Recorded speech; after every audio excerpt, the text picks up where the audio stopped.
Sapere aude. Sapere aude. Sapere aude. Sapere aude. Sapere aude. Atrévete a saber. Famosa frase popularizada por Immanuel Kant, que ha quedado como un sello, como un distintivo, como un lema del pensamiento filosófico. ¿Dónde aparece esa frase? ¿En qué contexto? Vamos a verlo en este vídeo de Polizón y Náufrago. Bienvenido a bordo, Polizón.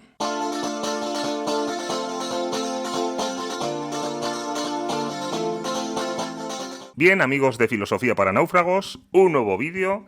En este caso vamos a hacer una pequeña reflexión, o bueno, vamos a seguir más o menos, saltándonos partes, lógicamente, un brevísimo ensayo de nuestro amigo Immanuel Kant, titulado ¿Qué es la Ilustración?, publicado en 1784, 5 añitos antes de que estalle la Revolución Francesa. Este ensayo es una respuesta a una propuesta que hace una revista, un periódico alemán, titulado, lo leo en español porque cualquiera lo lee en alemán, lo leo si queréis en alemán, es Berlinische Monatsschrift, Boletín Mensual de Berlín, para entendernos los de aquí, los de habla hispana. Y bueno, este periódico planteaba esa pregunta, ¿no? Dice, una cuestión capital en nuestros días, tan importante como saber qué es la verdad, es saber qué es la ilustración. Entonces, ciertos pensadores van mandando sus propias reflexiones. El primero de ellos es Mendelssohn, el pensador, filósofo judío alemán, y el siguiente será Kant, con este ensayito. Entonces nos va a servir para dos cosas, bueno, para varias cosas esto. Lo primero, para conocer de dónde sale esta famosa frase o en qué contexto. Lo segundo, para entender la ilustración. Kant es un tipo netamente ilustrado y que ejerce gran influencia en la ilustración, sobre todo en la ilustración alemana, lógicamente. Y luego, nosotros somos hijos de la ilustración, con sus luces y sus sombras, pero no nos entendemos sin la ilustración. Igual, no quiere decir uno, oye, yo no me siento ilustrado. Bueno, pero hay gente que no son cristianas, pero no se entiende nuestra realidad social y personal, por ejemplo, en Occidente, sin el cristianismo. Pues bueno, aquí lo mismo, o sea, en la ilustración tenemos que contar con ella. Y tenemos que entender qué es, y sacar provecho a lo que de provecho tiene. Entonces vamos a arrancar con este ensayo leyendo el principio, vamos al principio. Dice, la ilustración, ya empieza definiendo, Kant no pierde el tiempo. La ilustración es la liberación del hombre de su culpable incapacidad. Ostras, Pedrín. Liberación, culpabilidad e incapacidad. Vamos a ver, ¿incapacidad de qué? Dice, la incapacidad significa la imposibilidad de servirse de su inteligencia sin la guía de otro. Es decir, la dependencia de otro. Ahí está la incapacidad. La dependencia de otro para pensar, para tomar decisiones, para tener criterio. Vamos a la política de Aristóteles. En la parte referida a la administración de la casa, habla de los esclavos y dice, entre otras cosas interesantes de la esclavitud, a la cual era favorable Aristóteles, él explica sus razones. Hay un vídeo en el que explico yo este tema, pero ya pondré un enlace si me acuerdo en la cajita de descripción, hay que contextualizarlo en su época. Pero bueno, dice Aristóteles, dice, pues es esclavo por naturaleza el que puede ser de otro, por eso precisamente es de otro, y aquí atentos, y el que participa de la razón tanto como para percibirla, pero no para poseerla. Y luego aclara, pues los demás animales no se dan cuenta de la razón, sino que obedecen a sus instintos. Es decir, participa de la razón tanto como para percibirla, pero no para poseerla. Como no la posee, depende de otros. En el momento en que renunciamos a nuestra razón, a pensar por nosotros mismos, a tomar decisiones, nos ponemos en manos de otros. Pues esas decisiones deben ser tomadas. Bueno, entonces, por eso se entiende mejor la frase ahora, que por cierto Kant no habla de Aristóteles, esto lo hago yo como aclaración. Dice, la ilustración es la liberación del hombre, es una liberación de esa servidumbre, de esa esclavitud. Y entonces sigue aclarando Kant, dice, esta incapacidad es culpable porque su causa no reside en la falta de inteligencia. Si no la tuviéramos, como piensa Aristóteles, ahí no hay una culpabilidad del esclavo al entender de Aristóteles, puesto que no tiene, comprende que hay una razón que la necesita, pero no la tiene. Pero aquí Kant dice, no es que no la tengamos, como podría pensar, digo yo, Aristóteles. No la tienen los esclavos para Aristóteles, los hombres libres sí. No reside en la falta de inteligencia, sino la falta de decisión y valor para servirse por sí mismo de ella sin la tutela de otro. Es una falta de coraje, de determinación, de valentía. Y añade aquí la famosísima expresión, sapere aude, ten el valor de servirte de tu propia razón. Atrévete a pensar, atrévete a tener tu criterio. Ten el valor de servirte de tu propia razón. He aquí el lema de la Ilustración. Luego ya entendemos que la Ilustración es la invitación al hombre de servirse de su propia razón, de tener criterio. Para ello hay que formarlo. No vale decir caprichosamente yo pienso esto, yo pienso lo otro. Ese es uno de los errores de las corrupciones, digamos, de este planteamiento. ¿Dónde está el germen de todo esto? Pues como mínimo en Descartes. Descartes, en el arranque de su discurso del método, dice: el buen sentido es la cosa mejor repartida del mundo, pues cada cual piensa que posee tan buena provisión de él que aun los más descontentos respecto a cualquier otra cosa no suelen apetecer más del que ya tiene.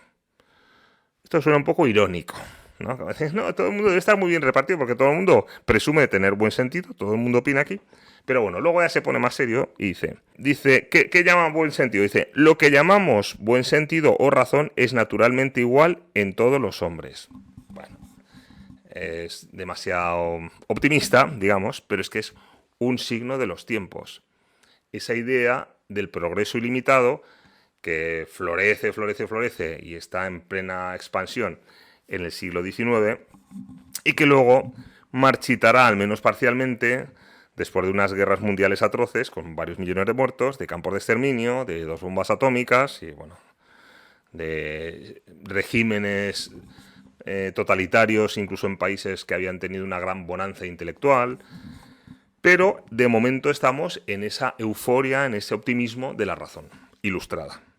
¿Y en qué se basa esa falta de decisión y valor de la que habla Kant? Dice, la pereza y la cobardía son causa de que tan gran parte de los hombres continúe a gusto en su estado de pupilo. La pereza, porque es más cómodo no mojarse, dejarse llevar, y la cobardía, 3/4 de lo mismo. A pesar de que hace tiempo la naturaleza los liberó de ajena tutela. También lo son de que se haga tan fácil para otros erigirse en tutores. ¿Es tan cómodo no estar emancipado? Dice Kant con exclamaciones. ¿Es tan cómodo? Claro, es que la libertad es pesada.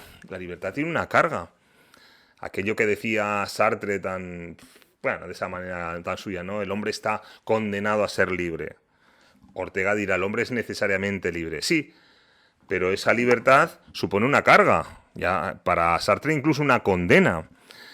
Entonces, claro, porque tenemos que decidir y tenemos que responder de nuestros actos.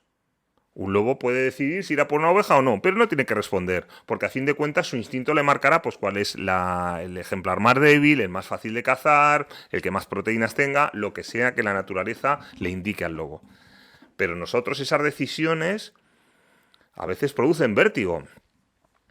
Entonces, el gregarismo, el hacer lo que todos, al hacer lo que nos indiquen los otros, es lo más cómodo. Frente a esto se erige el discurso de Kant. Dice un poco más adelante, dice, si puedo pagar, no me hace falta pensar. Ya habrá otros que tomen a su cargo en mi nombre tan fastidiosa tarea. Los tutores que tan bondadosamente se han arrogado este oficio cuidan muy bien que la gran mayoría de los hombres, y no digamos que todo el sexo bello, hay que situarlo en su época, no nos pongamos tontitos ahora, considere el paso de la emancipación, además de muy difícil, en extremo peligroso. Vamos a intentar que no nos censuren el vídeo. No, todos nos han dicho que tenemos que tomarnos una pastillita. Pues vamos todos a tomarnos una pastillita. Que sí, que a lo mejor hace falta la pastillita, pero piensa por ti mismo, no porque todos lo hacen o por cobardía o por pereza. Quizá tu decisión es tomarte la pastillita, pues bien tomada está, pero quizá no. ¿Por qué queremos ser todos como un rebaño? Bueno, hemos dicho, si puedo pagar, no me hace falta pensar. Y uno puede decir, pero yo no pago para que piensen otros por mí. Yo simplemente, claro que pagas. Pagas con tu voto en el que piensas, hace falta, no digo que no haga falta votar, pero en el que piensas que delegas absolutamente toda tu capacidad de decisión. Y no es así. Delegar de tantas maneras y en tantos ámbitos que realmente, o delegamos, no me voy a poner yo aquí tampoco más allá del bien y del mal, que diría Nietzsche, delegamos en tantos ámbitos que hace falta delegar en muchos ámbitos, pero en otros no, en otros tenemos que tener voz y voto. No podemos renunciar absolutamente a valorar nuestra propia vida. Necesitamos esos espacios de libertad a los que renunciamos continuamente. Y una de las ocasiones en que renunciamos es cuando, sin necesidad de ellos, en cosas que tenemos nosotros capacidad de obrar, pedimos que nos lo resuelvan. Que venga alguien y nos lo resuelva y decida por nosotros. Y si luego sale mal, ya no tengo yo la culpa. Bueno, no funcionemos así. Funcionemos como hombres libres. En este sentido, yo creo que la Ilustración, como propuesta que luego, como tantas cosas, se subvierte, es más que adecuada. Dice, ¿cómo funcionan estos tutores que tan generosamente, ¿no?, nos advierten de que decidir es muy difícil y en extremo peligroso? Dice, les muestran los peligros que les amenazarían caso de aventurarse a salir de él, a salir de su tutela, ¿no? Algo más adelante dice, es pues difícil para cada hombre en particular lograr salir de esta incapacidad, ¿no? Estamos aquí acostumbrados a que nos lleven. Convertida casi en segunda naturaleza. Le ha cobrado afición y se siente realmente incapaz de servirse de su propia razón, porque nunca se le permitió intentar la aventura. Quizás un tanto excesivo esto de que nunca se le permitió. No obstante, es muy interesante la película de Matrix, cuando acaba la primera parte, la que a mí me gusta con diferencia más, las otras pues no me gustan, para que engañarnos. Llega un momento en que Neo va a desconectar, digamos, la máquina, se supone. Luego en las siguientes partes, pues aquello ya lo alargan todo lo que pueden y más. Han debido sacar otra más. Pero bueno, que me voy del tema. Neo dice, ahora vais, algo así, no recuerdo la frase, ¿no? Dice, se va volando. Ahora vais a decidir por vosotros mismos, vais a tener la vida en vuestras manos. O sea, los va a despertar de Matrix y los hombres van a tener que tomar esa decisión. ¿Serán capaces? Pues muy posiblemente muchos, como pasa con uno de los compañeros del equipo de Neo, de los amigos de Morfeo, que les traiciona, prefieran Matrix. Porque la carne, aunque es falsa, sabe muy rica, que dice de la película. Entonces, esa alienación, ese dejarnos llevar incondicional, no digo que no nos tengamos que fiar del piloto de un avión, del médico que me va a operar, no estamos hablando de esto. Estamos hablando de las decisiones que competen a nuestra vida. Estamos hablando, mira, aprovecho de paso, de que asignaturas como la filosofía son relegadas de los planes de estudio. No pensaba hablar de esto, porque... ¿Por qué? ¿Por qué? ¿Por qué? ¿Porque nos invita a pensar o por qué? En fin. ¿Por qué es incómodo? ¿Por qué es incómodo al final? Ya hablé en un vídeo recientemente de que se nos habla continuamente de pensamiento crítico.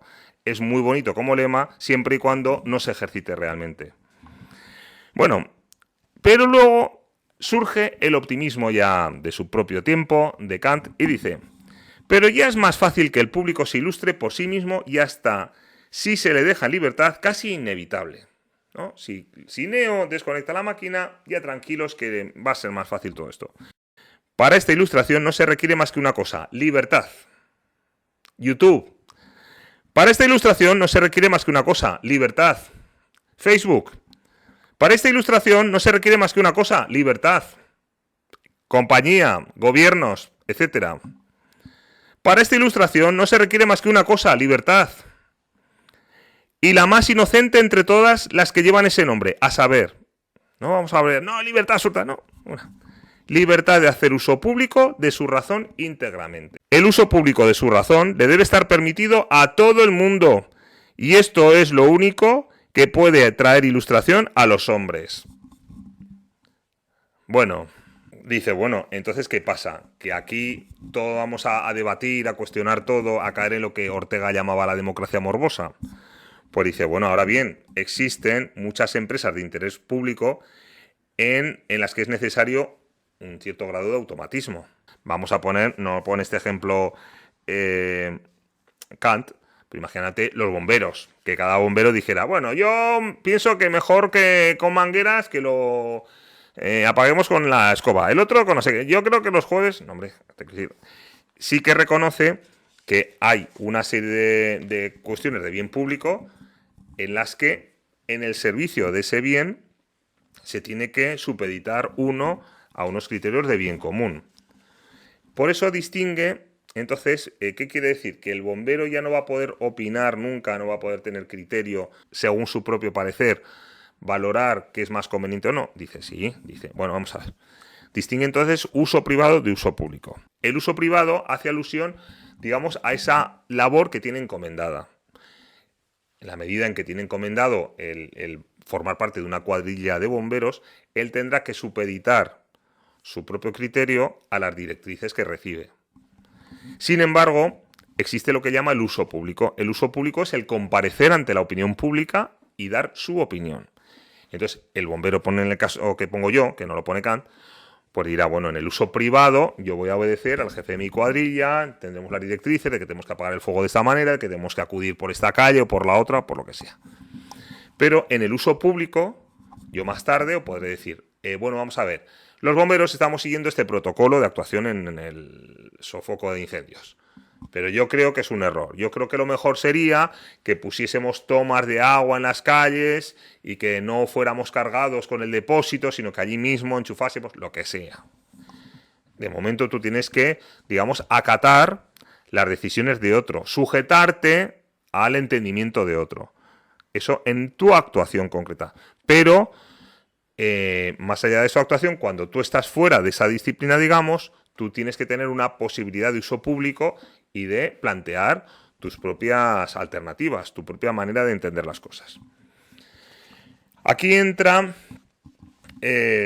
Kant en un terreno peliagudo en su época y que si lo analizamos bien es peliagudo en nuestra época, puesto que hace esta distinción de uso público e uso privado y llega al aspecto religioso, a los clérigos, dice. Entonces dice, del mismo modo el clérigo está obligado a enseñar la doctrina y a predicar con arreglo al credo de la Iglesia a la que sirve. Pensamos que él se mueve en un ámbito protestante, Kant. Dice, pues fue aceptado con esta condición. Pero como doctor tiene la plena libertad y hasta el deber de comunicar al público sus ideas bien probadas e intencionadas acerca de las deficiencias que encuentra en aquel credo, así como el de dar a conocer sus propuestas de reforma de la religión y de la Iglesia. Y yo creo que aquí sí que encontramos uno de los motivos por los que Nietzsche viene a decir que Dios ha muerto y que él no lo ha matado, digamos, que básicamente lo ha matado la Ilustración. En el momento en que aplicamos, pues sometemos a debate, digamos, las cuestiones de fe, la verdad de fe, dice. Es decir, en este caso, yo creo que es un tema sujeto a debate y que lo plantea ya Kant en este momento. Dice, el clérigo, en tanto que está de ministro de la celebración o de la catequesis, lo que sea, tiene que atenerse a la doctrina a la cual está adscrito. Pero luego, en sus publicaciones, a título personal, puede mostrar una disconformidad absoluta si quiere. No tiene una libertad ilimitada para cuestionar todo lo que ha estado él mismo pudiendo hacer. Podemos entender que esto es una variante de la teoría de la doble verdad que existe en la Edad Media y por la cual se dice que se puede llegar a una verdad teológicamente y a una verdad filosóficamente que entren en contradicción. ¿Podemos entender esto? Bueno, yo creo que en cierta medida, si lo pensamos bien, sí que puede ser una cierta variante. Se pueden afirmar dos cosas contrarias, digamos que cumpliendo la obligación moral con ambas dos. ¿Puede una religión, si somos honestos, si vemos la naturaleza, lo que supone un hecho religioso, vivir abierta continuamente a un cuestionamiento de sus propios postulados? Kant es lo que propone. Pero, insisto, Nietzsche dice que a partir de la Ilustración Dios ha muerto. ¿No está en el fondo esa religión poniendo ya socavando sus propios cimientos en el momento en que lo deja abierto al debate? No estamos aplicando un criterio científico, no estaría Kant aplicando un criterio científico a la fe religiosa. Científico, ya se dice, científico empírico, digamos, científico de la química, la física, o la filosofía como ciencia abierta a la discusión y a la mejora y a no sujetarse a un dogma. Pero ¿funciona la fe religiosa de la misma manera? Aquí yo enlazaría con Karl Popper, ¿no? Y su falsacionismo. ¿Qué dice? Básicamente dice que todo conocimiento está abierto a su refutación posterior, por tanto es provisional. O dicho al revés, todo conocimiento es provisional y está abierto a una refutación posterior. Bueno, Popper lo llamaba racionalismo crítico, no lo llamaba falsacionismo, pero ha quedado popularizado el tema de falsacionismo, la explicación esa. Para Popper, básicamente, la ciencia no puede verificar si una hipótesis es cierta, pero sí puede verificar si una hipótesis es falsa. Es decir, descartar esa posibilidad de lo que es falso y quedarse provisionalmente con la hipótesis más viable, la que no incurre en ninguna contradicción, en ningún hecho que la falsifique. Entonces, la ciencia no enarbola postulados ciertos, sino que propone hipótesis. Hipótesis que están sujetas a revisión, en tanto que no hay un cuestionamiento claro de esa hipótesis, se mantiene, pero está abierta a su revisión. Si en un momento dado aparece un hecho que la contradiga, ¿no? Pero la fe, que además se apoya en cuestiones metafísicas, digamos, ¿no? Más allá de lo meramente empírico, podría sostenerse si se sujetara a este falsacionismo, que en el fondo late ya, ¿no? Adelanta de alguna manera Kant. Dice Nietzsche, dice, la verdad estar eternamente condenado a la no verdad, ¿no? En el fondo no condena, dice, ¿no? Condena, está diciéndolo Nietzsche, ¿no? Esta carga sobre el hombre de no poder alcanzar una verdad definitiva, ¿puede soportarla una religión? Dejo el tema abierto aquí. Yo creo que aquí es un punto a considerar. ¿Hasta qué punto la ciencia no ha tomado áreas que en cierto momento tenía la religión y han desembarcado esos tutores, esas personas que desean ser nuestros tutores, en la ciencia, en gestionarla, en encauzarla según sus intereses, y se están marcando de nuevo directrices anti-ilustradas, digamos, en esto, ¿no?